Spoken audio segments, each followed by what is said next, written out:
नमस्कार, BNB media हाउसद्वारा सञ्चालित सिन्धु खबर टेलिभिजनको कार्यक्रम ग्रिन टकमा यहाँहरूलाई स्वागत छ। आज हामी ग्रिन टकमा युवा वातावरणविद कुमार पौडेलसँग कुरा गर्न गइरहेका छौँ।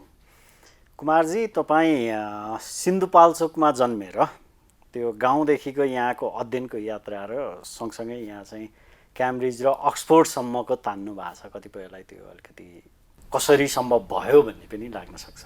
त्यहीँबाट हामी सुरु गरौँ न। हजुर, धन्यवाद टिका छ आज यो कार्यक्रममा बोलाइदिनु भएकोमा। मेरो यात्राको बारेमा सुरु गर्दा चाहिँ तपाईँले अघि भन्नुभयो जस्तै म 12 वडा नम्बर 9 पर्छ अहिले भट्टी। भट्टी प्राविमा पढेको हुँ सुरुमा, त्यसपछि सरस्वती मावि अनि सेतीदेवी मावि उच्च मावि लामोछाङ्गु गर्दै अमृत साइन्स क्याम्पसमा मैले अलि लामो समय बिताएँ। त्यस पछाडि लगभग 7 वर्ष आइएससी बिएससी पढेर त्यस पछाडि चाहिँ मेरो खोज अनुसन्धानको यात्रा यो जुन नेपालका वातावरणीय स्रोतहरू, वन्यजन्तु वनस्पतिसँग सम्बन्धित यसको प्रयोग, उपादेयता, संरक्षणसँग सम्बन्धित अध्ययनहरूमा चाहिँ अझै बढी चाहिँ यो बारेमा बुझ्न जान्न खोज्ने नै क्रममा म केही विश्वका उत्कृष्ट भनिएका ठाउँहरूमा चाहिँ पुगेर त्यहाँ पनि केही वैज्ञानिकहरूसँग सँगै काम गर्ने मौका पाएँ। यसरी चाहिँ यो यात्रा त्यहाँ अहिले हजुरले भन्नुभएको जस्तै त्यहाँ पुगेको। यहाँले अध्ययनको क्रममा जोड्दाखेरि चाहिँ जस्तो हाम्रो अध्ययन गर्ने क्रम र हाम्रो अध्ययन गर्ने तौर तरिका र जुन क्याम्ब्रिज अक्सफोर्ड जो विश्वमै चर्चित रूपमा छन् उनीहरूको अध्ययन अध्यापन गर्ने तौर तरिकामा कस्तो खालको भिन्नता पाउनुभयो? यसमा चाहिँ निकै धेरै भिन्नता छ भनेर भन्नुपर्ने हुन्छ मैले, किनभने हामी अझै पनि नेपालमा हामीले अध्ययन अनुसन्धानको संस्कृति नै विकास गर्न सकिरहेको छैनौँ। हाम्रो पढाइ, हाम्रा विश्वविद्यालयका अब कोर्स, यी सबै कुराहरू अधिकांश कसरी जाँच दिने, कसरी जाँचबाट पास हुने भन्नेमा मात्रै सीमित छन् भने मैले काम गरेका पढेका अन्य केही विश्वविद्यालयहरूको पढाइ र त्यहाँको अनुसन्धानका कुरा भनेको चाहिँ त्यो अनुसन्धानले समाजलाई के दिन्छ, त्यो अनुसन्धानले मान्छेलाई र अबको भविष्यलाई चाहिँ कसरी निर्देशित गर्छ भन्नेतिर केन्द्रित छ। त्यो कारणले गर्दा चाहिँ हामीले सिक्नुपर्ने धेरै कुरा छन्। यहाँको त वातावरण क्षेत्रमा अध्ययन रहेर वातावरण क्षेत्रमै अध्ययन सँगसँगै आफ्नो अनुसन्धानहरू पनि जारी राखिराख्नु भएको छ। यो सबै क्रममा चाहिँ हाम्रो जनस्तरमा चाहिँ वातावरण सम्बन्धीको सचेतनालाई कस्तो रूपमा पाउनु भएको छ? हुन त हाम्रो संस्कृति, हाम्रो परम्परादेखि नै हाम्रो विशेष गरी नेपालको किराँत सभ्यता, यहाँको हिन्दू सभ्यता, यो सबै कुरालाई हेर्ने हो भने प्रकृतिलाई एकदमै माया गर्ने, प्रकृतिसँग मिल्दोजुल्दो किसिमको चाहिँ परम्परा त्यस्तो भएको समुदाय हो। तर पनि पछिल्लो समय चाहिँ वातावरण, वन्यजन्तु, वनस्पति भन्ने बित्तिकै यो विदेशीको एजेन्डा हो भन्ने किसिमले चाहिँ यसलाई तर्किने खालको प्रवृत्ति पनि निकै बढेको छ। अब त्यसरी हेर्दाखेरि सहज भाषामा अहिले भन्नुपर्दा चाहिँ हाम्रो वातावरणीय चेत, हाम्रो स्रोतहरूलाई, प्राकृतिक स्रोतहरूलाई बुझ्ने र त्यो अनुसार कसरी व्यवस्थापन गर्ने भन्ने चेत चाहिँ ज्यादै कमजोर छ। कुनै समयमा एकदम राम्रो थियो होला, तर अहिलेको बदलिदो परिस्थितिमा, अहिलेको अवस्थाको जुन जनसङ्ख्याको आकार देशमा जुन अवस्थामा पुग्यो र जुन किसिमका समस्याहरू थपिँदै गए वातावरणीय समस्याहरू, अब अहिलेको अवस्थामा चाहिँ निकै हाम्रो चेत कमजोर छ। यसलाई चाहिँ हामीले अझै धेरै कुरा चाहिँ सुधार गर्नुपर्ने देखिन्छ। यहाँले त अब वातावरणीय मूल्याङ्कनहरू जुन विकास निर्माणको क्रममा हुने जलविद्युतदेखि लिएर विभिन्न खाले विकास निर्माणमा पनि त्यो अध्ययनमा पनि संलग्न हुनुहुन्छ। त्यो हेर्दाखेरि जुन त्यो अध्ययन गर्नुपर्ने प्रोटोकल बनाइएको छ, प्रोटोकल आफैमा कस्तो लाग्छ र त्यो प्रोटोकल अनुसारको अध्ययन गरिन्छ कि गरिँदैन, एक्जिक्युटको कुरामा त पछि जाउँला। तपाईँले यदि इङ्गित गर्नु खोज्नुभएको चाहिँ यो EIA भन्ने कुरा छ होइन, वातावरणीय प्रभाव मूल्याङ्कनको कुराहरू, यदि यो कुरा हो भने चाहिँ नेपालमा एकदम सरल र सबैले बुझ्ने भाषामा भन्नुपर्दा EIA, IE लगायतका वातावरणीय प्रभाव मूल्याङ्कनहरू कर्मकाण्डी मात्रै भएका छन् होइन। त्यो भनेको हाम्रो कानुन छ, वातावरण संरक्षण ऐन छ, वातावरण संरक्षण नियमावली छ। त्यो नियमावलीले कुनै पनि वातावरणीय कुनै पनि विकास निर्माणको काम गर्नु अगाडि वातावरणीय क्लियरेन्स पाउनुपर्ने विभिन्न प्रावधान छन्, त्यसैको लागि गरिदिएको जस्तो मात्रै छ। किनभने सम्बन्धित निकायले पनि त्यो कसरी हुन्छ, त्यस पछाडि त्यहाँ भनिएका कुरा पालना हुन्छन् कि हुँदैनन् भनेर खोजी नीति गर्ने काम त्यति धेरै भएको छैन भनेको मोनिटरिङ इभ्यालुएसन एकदमै कमजोर छ। अनि अर्को कुरा चाहिँ मैले अहिले सुरुमा उठान गरेको विषय जस्तो यो वातावरण भने चाहिँ यो अरूकै विषय हो, यो यत्तिकै झन्झटको रूपमा मात्रै हो भनेर चाहिँ अधिकांश विकास निर्माणकर्ता, व्यवसायी, राजनीतिक व्यक्तित्व अथवा सरकारले लिने भएको कारणले पनि यो चाहिँ त्यति राम्रोसँग हुन सकिरहेको छैन। कानुनी रूपमा जुन आइइआईमा गर्नुपर्ने प्रावधानहरू तोकिएको छ त्यो प्रावधानहरूको कमजोरी हो कि अथवा त्यो सम्बन्धित निकाय पछाडि अरूले जसले लागू गर्नको लागि गर्नुपर्ने हो अथवा त्यो गर्ने बेलामा फलो गर्नुपर्ने हो, फलो गर्नेको चाहिँ समस्या जस्तो लाग्छ। यो चाहिँ एक नम्बरमा त अब यो आम मानिसले यसलाई बुझ्नु नै गलत भयो होइन। भनेको वातावरण कसैको विषय होइन, यो हाम्रै लागि हामीले नै कस्तो हावामा सास फेर्ने, हामीले हाम्रो पानी कस्तो बनाउने, हाम्रो हावा कस्तो बनाउने, हाम्रो वरिपरिको वातावरण कस्तो बनाउने, हाम्रो कस्तो जीवन जिउने भन्नेसँग सम्बन्धित कुरा हो। तर वातावरणको कुरा आउने बित्तिकै यो चाहिँ अरूलाई गरिदिनु पर्ने भन्ने जस्तो कुरा भएर स्थानीय तहमै व्यवसायीहरू, विकास निर्माण आयोजनाकर्ताहरूले नै यो कुरालाई चाहिँ सकेसम्म यो कुराबाट चाहिँ उम्किन पाएदेखि हुन्थ्यो, यसलाई चाहिँ मिलाउन मात्रै पाएदेखि हुन्थ्यो भन्ने चेत त्यता बढी छ। सँगसँगै यसको जिम्मा जस्तो कुनै पनि विकास निर्माणको आयोजनाले गर्नुपर्ने स्थानीय सेवा सुविधा भनेको स्कुल बनाइदिएन, हेल्थ पोस्ट बनाइदिएन, एम्बुलेन्स किन्दैनन् भने स्थानीयले गएर आयोजना बन्द गर्छन्। तर ती आयोजनाहरूले वातावरण पारेको प्रभावको लागि ती रुखहरू गएर आन्दोलन गर्दैनन् होइन। ती माछाले पनि गएर अब हाइड्रो पावर छ भने ती माछाहरू गएर चाहिँ हाइड्रो आयोजना बन्द गर्दैनन्। त्यसको बिहाफमा, त्यसको पक्षमा बोलिदिनु पर्ने चाहिँ त्यहीँको स्थानीय जनता जसले त्यसबाट फाइदा लिन्छ अथवा त्यसको जिम्मा लिएको सरकारले चाहिँ त्यो भयो कि भएन, गर्नुपर्ने कुरा गरे कि गरेनन्, कसरी विकास निर्माण भइरहेछन् भनेर हेर्नुपर्ने हो। तर त्यो कुरा चाहिँ सरकारले पनि सिरियसली चाहिँ लिइरहेको छैन। त्यो कारणले गर्दा चाहिँ अहिलेको अवस्थामा भन्दा EIA यी वातावरणीय प्रभाव मूल्याङ्कनहरू नेपालको एकदमै कर्मकाण्डी मात्रै भइरहेका हुन्। प्रतिवेदन आफै कार्यान्वयनको चरणमा चाहिँ कतिको राम्रोसँग गइराखेको देख्नु भएको छ, किनभने यहाँले ड्यु डिलिजेन्समा पनि हेरिराखेको। हजुर, सो यो कुरा चाहिँ के छ भने मैले अहिले पनि थोरै यसलाई दोहोऱ्याएँ। जस्तो सामाजिक सांस्कृतिक विषयहरू छन् जुन प्रभावका विषयहरू छन् र विकास निर्माणका आयोजनाहरूले याद गर्नुपर्ने अथवा चाहिँ उहाँहरूले कम्पेन्सेट गर्नुपर्ने भन्छौँ हाम्रो भाषामा, चाहिँ मिटिगेट गर्नुपर्ने इम्प्याक्टहरू चाहिँ राम्रोसँग गरिएको छ। किनभने मान्छेसँग सिधै सरोकार राख्ने कुरा चाहिँ सहजै मान्छेले बुझ्ने कुरा मान्छेले गएर ताकेता गर्ने भयो। तर वातावरणीय विषयमा चाहिँ जुन वातावरणलाई परेको विकास निर्माणको असर त्यसलाई न्यूनीकरण गर्ने विषयमा चाहिँ कुनै पनि निकायले पनि त्यति धेरैसँग नगजगच्याउने र स्थानीयहरूले पनि यो चाहिँ हाम्रो विषय नै होइन भने जस्तो सोच्ने भएको कारणले गर्दा त्यो कुरा चाहिँ राम्रोसँग हुन सकेको छैन। कुन्च ब्रान्डका UPVC झ्याल ढोकाका विशेषताहरू काठभन्दा कम मूल्यमा आउने, मर्मतको झन्झट नपर्ने, साउन्ड प्रुफ, आकर्षक डिजाइन, किरा खिया नलाग्ने, रङ्ग लगाउन नपर्ने, टिकाउ, बलियो तथा भरपर्दो, प्रयोग गर्न सजिलो, घाम पानीले असर नगर्ने, चिसोले फरक नपर्ने, आगो नटिप्ने, वर्षौं वर्ष ढुक्क र आकर्षक। गुणस्तरीय कुन्ज ब्रान्डका UPVC झ्याल ढोकाको लागि सम्पर्क गर्नुहोस्। क्षमादेवी ग्रुप, कौशलटार, भक्तपुर।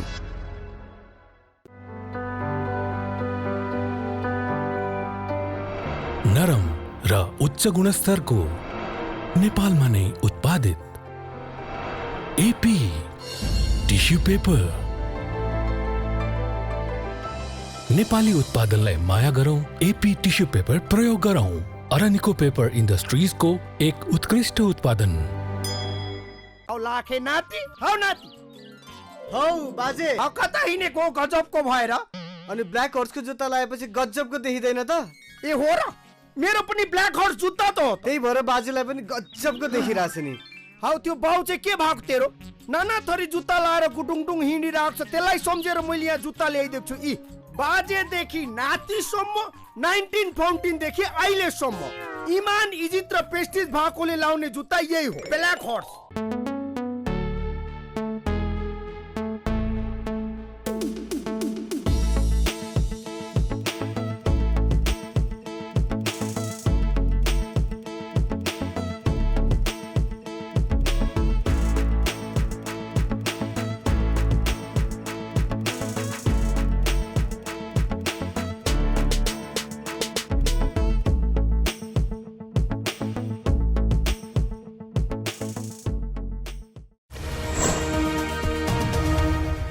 तपाईँ आफै सिन्धुपाल्चोकमा भएको र सिन्धुपाल्चोकमा जलविद्युत आयोजनाहरू लगायत विभिन्न विकास निर्माणका कामहरू भइराखेका जसमा EIA गर्नुपर्ने र गरिएकाहरू पनि छन् होइन। विभिन्न दैवी प्रकोपको कुराहरू पनि आइराखेका छ। भलै त्यसमा यी विकासका गतिविधिहरूका कतिका रोल छन् भन्ने कुराहरू सानो ठुलो रूपमा त्यो पनि एक ठाउँमा रहला।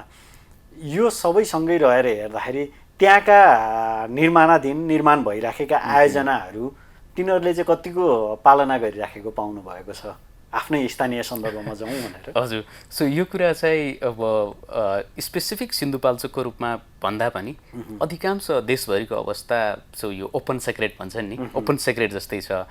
अधिकांश लगभग 99% आयोजनाहरूले चाहिँ वातावरणीय प्रभाव मूल्याङ्कन सही रूपमा गरेर त्यसमा निर्दिष्ट गरिएका, त्यसमा भनिएका कुरा गरिएका छैनन्। यो चाहिँ मसँग स्पेसिफिक डेटा नभए पनि पछिल्लो 10 वर्ष नेपालका विभिन्न ठाउँहरू पुगेर चाहिँ योसँग सम्बन्धित कुराहरू मैले अनुभव गरेको छु। त्यसको आधारमा भन्नुपर्दा वातावरणीय प्रभाव मूल्याङ्कनहरू नेपालमा पहिलो कुरा राम्रो तरिकाले एकदमै क्वालिटी एस्योर हुने गरी अध्ययन भएका छैनन्। दोस्रो कुरा जुन अध्ययन प्रतिवेदनहरू तयार गरिएको छ ती प्रतिवेदनहरू पनि आयोजनाले एप्रुभ भइसके पछाडि त्यो चाहिँ दराजमा थन्क्याएर राख्ने काम बाहेक अरू काम चाहिँ त्यति धेरै गरेको मैले चाहिँ देखाएको छैन। वातावरणीय पर्सपेक्टिभबाट अहिले अघि भनेको जस्तै कतिपय डलरवादी योजना अथवा अर्काले प्रायोजित गरेको भन्ने पनि बुझिन्छ। तर ठुलो ठुलो आयोजनाहरूको कुरा गर्दाखेरि जस्तो निजगढ विमानस्थलको कुरा भए लगायत यी सबैको गर्दाखेरि चाहिँ वातावरणीय प्रभाव मूल्याङ्कनको कुरा आफ्नो ठाउँमा होला, कति निर्माण गर्नुपर्ने भन्दा कति जग्गा अधिग्रहण गरेर कसले कस्तो लाभ लिने भन्नेसम्मका कुराहरू पनि कतिसम्म होला होइन। वातावरणलाई कतिको ख्याल गरेर अघि बढेको जस्तो लाग्छ ठुला योजनाहरू जुन अहिले बहसमा छन्। ट्रान्समिसन लाइनका कुराहरू छन्, ठुला ट्रान्समिसन लाइन। सो यी ठुला आयोजनाहरूमा पनि पहिलो समस्या कहाँनिरबाट सुरु हुन्छ भने वातावरणीय प्रभाव मूल्याङ्कन रिपोर्ट मात्रै ठुलो कुरा होइन। प्रमुख कुरा भनेको त्यो कसरी गरियो, त्यसमा संलग्न विज्ञहरूको योग्यता के हो, त्यो विज्ञहरूले अपनाएका विधिहरू के हुन् र त्यो कति डिटेलमा गएर हामीले त्यसको लेखाजोखा गरेका छौँ। पहिलो शर्त हो, पहिलो कुरा हो। अधिकांश नेपालका इन्भाइरोमेन्ट इम्प्याक्ट एसेसमेन्ट रिपोर्टहरू भनौँ चाहिँ त्यो एक स्तरको अथवा एकदमै वैज्ञानिक विधि पद्धतिद्वारा चाहिँ एकदम मसिनो पारामा भनौँ न, अझै एकदम डिटेलमा गएर अध्ययन गरिएका छैनन्। त्यसको पनि आफ्नै कथा छ। त्यो कथा भनेको चाहिँ यहाँ के हुन्छ भने वातावरणीय प्रभाव मूल्याङ्कन कसले गर्छ भन्दा चाहिँ नेपाल सरकारकै ऐन नियम अनुसार सम्बन्धित आयोजना आफैले गर्छ र त्यो कन्सल्ट्यान्टहरूलाई जसले त्यो गर्छ कसले पे गर्छ भन्दा त्यो आयोजनाले पे गर्छ भनेपछि जहिले पनि वातावरणविदहरू अथवा अन्य चाहिँ वातावरण यो प्रभाव मूल्याङ्कन संलग्नमा प्रक्रियामा संलग्न व्यक्तिहरू चाहिँ अलरेडी आयोजनाकर्तामा चाहिँ बायस हुन्छन्, किनभने उसलाई पे गर्ने त आयोजनाले नै हो। त्यो कारणले गर्दाखेरि पनि अनि फेरि यसमा अर्को पनि समस्या छ, कसले वातावरण प्रभाव मूल्याङ्कन गर्ने नगर्ने त्यो पनि हाम्रो कानुनमा स्पष्ट व्याख्या छैन र कसले गर्ने, कुन कम्पनीले गर्ने नगर्ने, उसको योग्यता के हुने, उसले यदि कमजोर अध्ययन गर्यो अथवा गलत गर्यो भने कसले कारबाही गर्ने, कसरी कारबाही गर्ने भन्ने कुरा अलिअलि यदा कदा यो पछिल्लो वातावरण संरक्षण नियमावलीमा आए पनि अझै स्पष्ट भने छैन। त्यसले गर्दाखेरि पनि यो जुन मूल कुरो छ भनेको प्रतिवेदन अध्ययन नै एकदम कमजोर भइसकेपछि यसको पछि हुने इम्प्लिमेन्टेसन कसरी भयो अनि फर्दर अगाडि कसरी गयो भन्ने कुरा अझै कमजोर भएर जाने हुन्छ। र तपाईँले भन्नुभएको जुन निजगढ आयोजनाको पनि एकदमै सार्वजनिक मिडियामै ठुलो कुरा चाहिँ चलेको थियो। हाम्रै सिन्धुपाल्चोकै मध्यभटेकोसी आयोजना पनि ज्यादै विवादित भएर सर्वोच्च अदालतसम्म चाहिँ यो विषय प्रवेश गरेका थियो, सर्वोच्चमा समेत होइन। यसको कुरो चाहिँ हामीले विकास र वातावरणलाई कसरी बुझिरहेछौँ र हामीले गरेका यी विकासका वातावरणीय प्रभाव र चाहिँ यसलाई न्यूनीकरण गर्ने सुझाएका उपायहरू चाहिँ कतिको डिटेल छन्, कतिको चाहिँ इम्प्लिमेन्ट गर्न योग्य छन् र हामीले यसलाई कति सिरियसली लिइरहेछौँ भन्ने कुरामै भर पर्छ। यो कुरा कतिपय कुरामा चाहिँ हामी सर्ट टर्म लाभ के हुन्छ भन्ने गरी मात्रै होइन, तत्काल एउटा कुरा बनेको देखिन्छ, त्यसबाट यति लाभ आउँछ भनिसकेपछि त्यसको दीर्घकालीन असर कहाँ के पर्छ भन्ने कुरामा सायदै कम केन्द्रित छौँ होला जस्तो लाग्छ। यो वातावरणीय विषयहरू धेरै हेर्दै जाँदाखेरि यहाँलाई हाम्रो अब पाठ्यक्रमका चरणहरू थाहा छ, विद्यालय तहदेखि लिएर विश्वविद्यालय तहसम्म एउटा विज्ञान संकायको रूपमा लगेको कुरा भयो, अर्को सामाजिक विषयहरूमा पनि यसलाई गाँच्दै लगेको कुराहरू भयो। वातावरण भनेको कहिलेकाहीँ सरसफाइमै मात्र लगेर जगल्टिएको अथवा गुजुल्टिएको मात्र हो कि जस्तो पनि लाग्ने गरी पनि छ होइन। यो पाठ्यक्रम र शिक्षामा चाहिँ वातावरणको तादम्यता कतिको मिलिराखेका पाउनु भएको छ? अर्थात् यो जनस्तरमा चेतना अब आउने पुस्ताहरूमा त अलिकति यसले पनि त केही महत्त्वपूर्ण भूमिका खेल्थ्यो होला नि त होइन? हाम्रो शैक्षिक पाठ्यक्रममा वातावरण शिक्षा अथवा चाहिँ अझै मेरो सेरोफेरो भन्ने थियो मैले पढ्दाखेरि विद्यालयमा होइन। सो त्यहाँबाट विभिन्न चरणका चाहिँ पाठ्यक्रमहरू छन्, तर मूलभूत कुरा चाहिँ त्यो पाठ्यक्रमहरूको सिकाइ पद्धति कस्तो छ होइन, त्यस पछाडि त्यसले विद्यार्थीहरूको अथवा आम मानिसको व्यवहारमा कस्तो परिवर्तन ल्याउन सफल भएको छ अथवा यो बिहेभियर चेन्जको कुरा हामी कसरी गरिरहेछौँ भन्ने कुराहरूमा यी कुराहरू पर्छन्। यद्यपि ठ्याक्कै यही विषयमा कमेन्ट गर्नलाई मेरो त्यति धेरै यसमा अध्ययन छैन, तर पनि म के चाहिँ म स्पष्ट रूपमा देख्छु भने हाम्रो समाजमा चाहिँ यो जुन शिक्षा मान्छेको व्यवहार भन्ने कुरा पनि सामाजिक चेतले निर्धारण गर्ने कुरा हो होइन।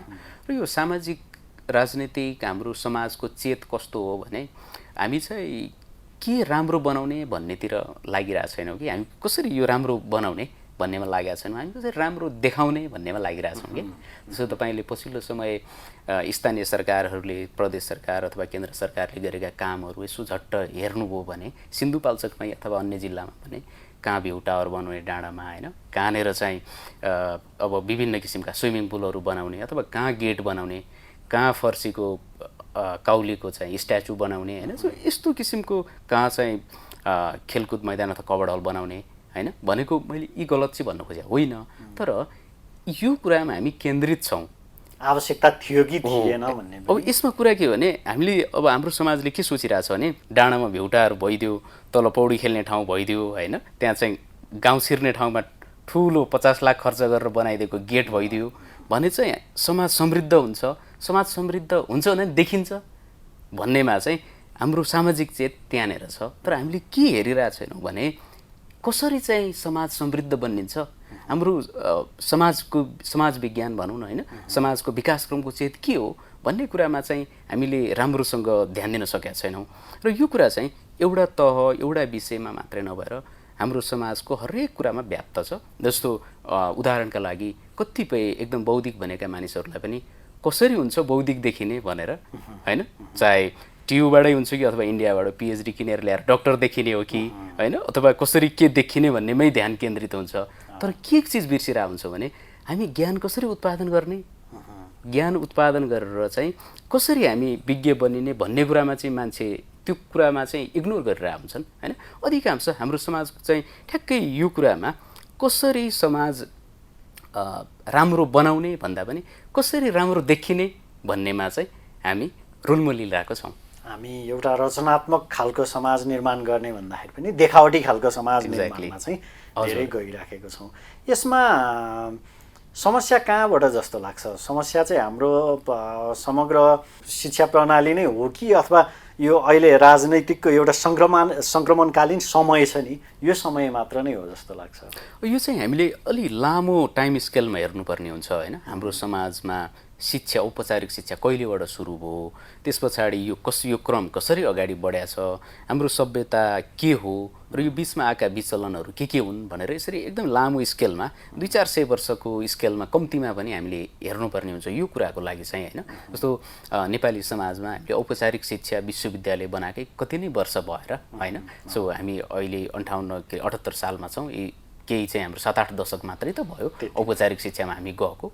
त्यो कारणले गर्दा चाहिँ हामीहरूको यो विकासको चेत, समाजको चेत र यो कुरा कसरी अगाडि बढ्ने भन्ने कुरा चाहिँ मैले अहिले पनि भने यो सामाजिक चेत चाहिँ हाम्रो ज्यादै कमजोर भयो। हामीसँग भएको स्रोतहरूलाई कसरी बुझ्ने र त्यसको दिगो व्यवस्थापन कसरी गर्ने, हाम्रो वातावरण कसरी स्वच्छ बनाउने र यसबाट आर्थिक उपार्जन कसरी गर्ने भन्नेतिर चाहिँ हाम्रो त्यति ध्यान छैन। तपाईँले अचेल चाहिँ विभिन्न स्थानीय तहका प्रमुख राजनीतिक नेताहरूलाई पनि भेट्नुभयो, सोध्नुभयो भने सबैको एउटै कुरा हुन्छ, कसरी राम्रो देखिने, के नयाँ कुरा थप्ने, कसरी चाहिँ थपक्कै केही गरिहाल्ने रातारात भन्नेतिर चाहिँ सबै लागिरहेछन्। त्यो भने चाहिँ एकदमै सस्तो लोकप्रियता भन्छ नि, एकदम पपुलरिजम, त्यसको पछि चाहिँ हाम्रो समाज कुदिरहेछ। चाहे त्यो सोसियल मिडियामा होस्, चाहे त्यो सरकारी योजनामा हुन् अथवा व्यक्तिगत अन्य काम कुरामा होस्, हामी यो एकदमै पपुलरिजमको चाहिँ शिकार भइरहेछौँ। र यसले चाहिँ केही समय रमाइलो त होला, तर समाज राम्रोलाई चाहिँ हामीले लामो स्केलमा अहिले मैले भने जस्तै 20 वर्षपछि के हुन्छ, 10 वर्षपछि के हुन्छ, अब 50 वर्षपछि चाहिँ हामी कहाँ पुग्छौँ भनेर हेर्ने हो भने चाहिँ यो बाटोले तय गर्ने बाटो भनेको त्यति सुखद हुँदैन। एउटा आधुनिक देखिने नाममा हामी धेरै कुरा सायद हाम्रा पहिचानका अथवा हाम्रो रहेका गुणहरू चाहिँ गुमाइराखेको अवस्था पनि हुनसक्छ। के राम्रो हो भन्ने कुरामा बडो कन्फ्युजन छ कि हामीलाई, होइन?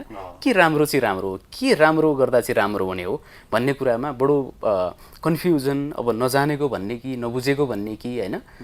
मान्छेले मलाई के लाग्छ भने मान्छेको नियत नै म धेरै मान्छेको नराम्रो देख्दिनँ नेपाली समाजमा, होइन? धेरै मानिसहरूको। तर समस्या कहाँनिर छ भने हामीले बुझेको राम्रो चाहिँ के चाहिँ राम्रो हो त साँच्चीकै, के राम्रो हाम्रो लागि राम्रो, के राम्रो समाजको लागि राम्रो, यो कुरा छुट्याउनलाई चाहिँ एकदमै गाह्रो भइरहेछ नेपाली समाजलाई। र यही गाह्रो चाहिँ अलि लम्बिने हो भने यसले चाहिँ अझै नेपाली समाजलाई धेरै समयसम्म यही गन्जागोलभित्रै गाँजिराख्ने देख्छु म। कुन्स ब्रान्डका युपीभीसी झ्याल ढोकाका विशेषताहरू काठभन्दा कम मूल्यमा आउने, मर्मतको झन्झट नपर्ने, साउन्ड प्रुफ, आकर्षक डिजाइन, किरा आँखिया नलाग्ने, रङ्ग लगाउन नपर्ने, टिकाउ, बलियो तथा भरपर्दो, प्रयोग गर्न सजिलो, घाम पानीले असर नगर्ने, चिसोले फरक नपर्ने, आगो नटिप्ने, वर्षौं वर्ष ढुक्क र आकर्षक। गुणस्तरीय कुन्स ब्रान्डका यूपीभीसी झ्याल ढोकाको लागि सम्पर्क गर्नुहोस्। क्षमादेवी ग्रुप, कौशलटार, भक्तपुर।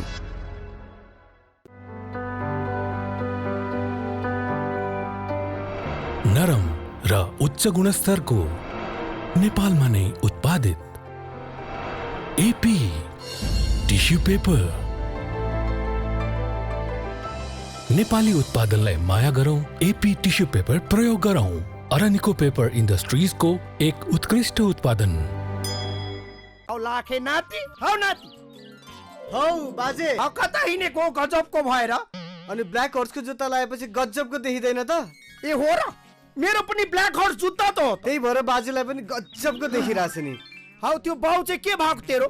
नाना थरी जुत्ता लाएर गुटुङटुङ हिँडिरहेको छ, त्यसलाई सम्झेर मैले यहाँ जुत्ता ल्याइदिएको छु। यी बाजेदेखि नातिसम्म, 19 फाउन्टेनदेखि अहिलेसम्म इमान, इज्जत र प्रेस्टिज भएकोले लाउने जुत्ता यही हो, ब्ल्याक हर्स।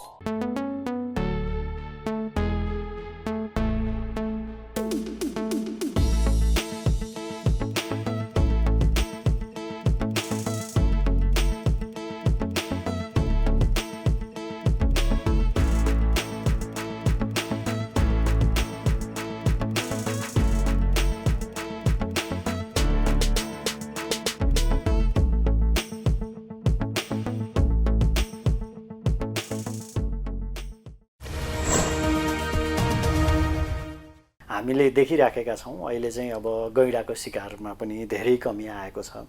त्यस्तै बाघको सङ्ख्याहरू बढिराखेको, गैँडा सङ्ख्याहरू बढिराखेको, संरक्षित जनावरहरूको बढिराखेको कुरा छ भनेदेखि बेला बेलामा त्यस्ता घटनाहरू भइराखेको पनि, फेरि चोरी सिकारी भइराखेको र ती पक्रिएका, नपक्रिन सकेका त कति भइराखेका चरणहरू रहि नै गए, त्यस्ता खालका छन्।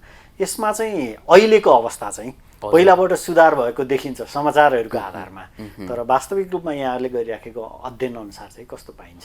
नेपालको अहिले संरक्षण मोडल भने चाहिँ फ्ल्यागसिप स्पिसिस बेस्ड मोडल भनेर भन्छ। त्यो भनेको एकदमै चर्चित, क्यारिस्मेटिक ठुला जनावरहरूलाई संरक्षण गर्ने र त्यो संरक्षण गर्दा चाहिँ त्यो ल्यान्डस्केप, ह्याबिट्याट र अन्य साना साना धेरै कुराहरू संरक्षित हुन्छन् भन्ने अभिप्रायबाट प्रेरित यो मोडल हो।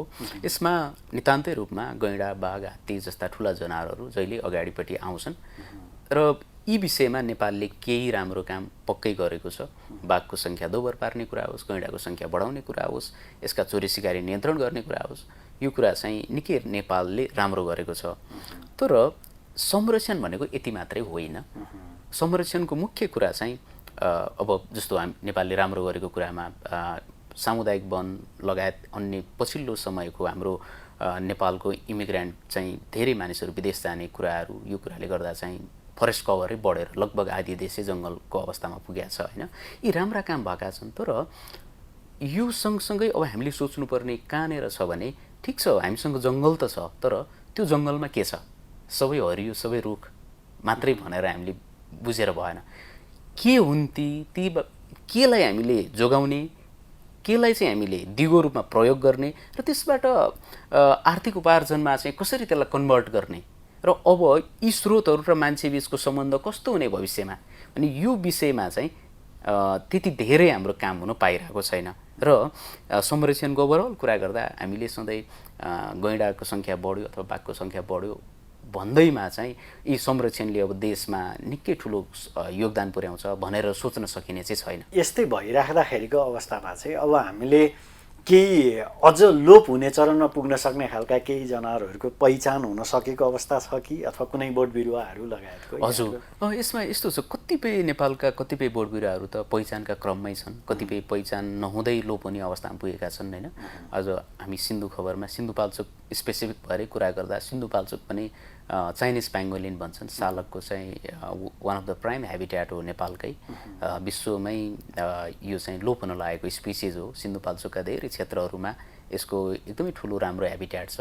अब त्यो स्पिसिजलाई कसरी संरक्षण र मान्छेको जीविकोपार्जनसँग जोड्ने, त्यसको फाइदा कसरी लिने, त्यसको संरक्षण गरेर कसरी फाइदा लिने भन्नेमा हामीले सोच्न जरुरी छ। त्यस्तै सिन्धुपाल्चोक चाहिँ अर्किड स्पेसिसहरू भनौँ, सुनाखरी स्पेसिसहरू, त्यस्तै क्यान्सर क्युरिङ ट्री ट्याक्ससका दुईटा स्पेसिसहरू माइरी र वालिच्याना पाइनेछ। हामीसँग धेरै कुराहरू छन्, तर मुख्य कुरा के भइदियो भने हामीसँग भएको कुरा के हो र कुन कुरा के को लागि उपयुक्त हो भन्ने बारेमा चाहिँ हामीले बुझ्न र जान्न धेरै बाँकी छ। यो जान्यौँ बुझौँ भने चाहिँ यसको हामी दिगो व्यवस्थापनमा लगेर हामीले चाहिँ फाइदा लिन चाहिँ सक्छौँ।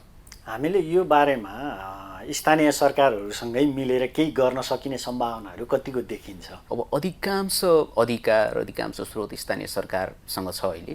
स्थानीय सरकारले बुझ्नु पर्यो के हो भने एउटा स्थानीय सरकारभित्र के छन्, उहाँहरूसँग भएको पानी कति हो, बोट बिरुवा कति हो, ती के हुन्, त्यसको फाइदा के हो, बेफाइदा के हो, ढुङ्गा के हो, माटो के हो, हावापानी के हो, र त्यो क्षेत्र बुझेर कुन कुरालाई केमा प्रयोग गर्ने, कुन कुरालाई बढावा गर्ने, कुन कुरालाई कम गर्ने, कुन कुरालाई व्यवसायीकरण गर्ने, कुन कुरालाई संरक्षण गर्ने, यो किसिमको योजना बनेर त्यो अनुसारको चाहिँ विकास निर्माणको यो कार्यक्रमहरू तय गर्ने हो भने स्थानीय सरकारले चाहिँ दिगो विकासमा जान सक्छन्, जसले चाहिँ आज मात्र एउटा टावर बनाउँदा, गेट बनाउँदा, आज जङ्गल अथवा डाँडामा रोड पुर्याउँदा मात्रै चाहिँ ए विकास भनेकै यही हो भनेर जसरी चाहिँ एउटा इल्युजन भ्रममा हामी बसिरहेछौँ, योबाट चाहिँ हामी मुक्त हुन सक्छौँ।